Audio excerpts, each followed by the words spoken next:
Bienvenue à Malte. La Valette était la première ville édifiée sur un plan avec des rues parallèles et des rues perpendiculaires.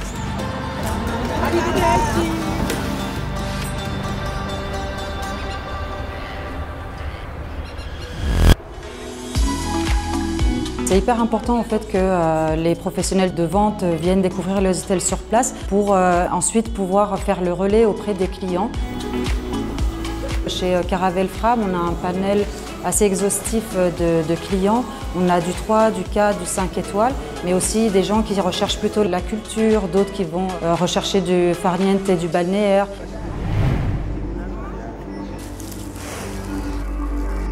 Malte, de manière générale, a vraiment gardé les traces de toutes les influences de la préhistoire à nos jours, que ce soit dans le bâtiment, mais également dans les traditions locales.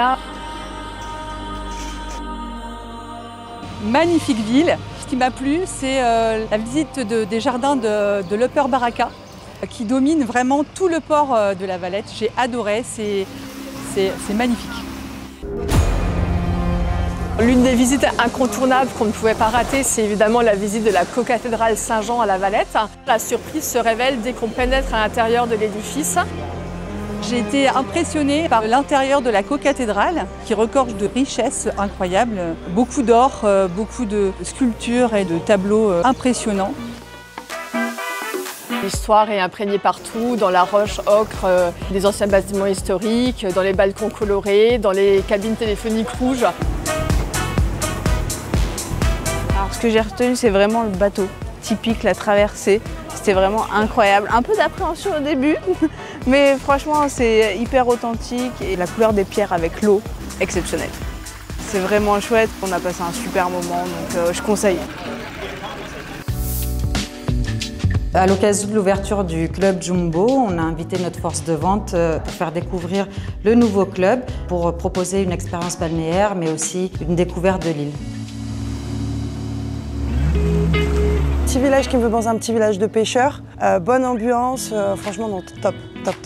L'eau elle était turquoise, c'était magnifique, une expérience à faire que je conseillerais à mes clients. C'est impressionnant, même à 5 mètres de profondeur on arrive à voir le fond, c'est vraiment extraordinaire, c'est hyper clair et c'est magnifique. On a ensuite découvert le port de Marsachloc, haut en couleur également, avec tous ces petits bateaux colorés qu'on appelle des louzous, qui ont tous à l'avant du bateau l'œil d'Osiris, qui encore aujourd'hui porte chance aux marins.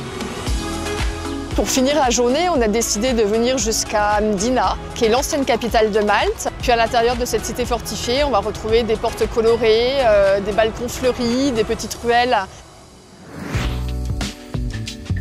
Visiter les hôtels, ça nous permet de pouvoir diriger nos clients, de mieux les aiguiller, avec le nord qui va être plus adapté pour une clientèle qui recherche la tranquillité, les belles plages. Et après, on a la zone plus au sud, au cœur de la ville, tout en étant proche des activités, des visites, du côté culturel.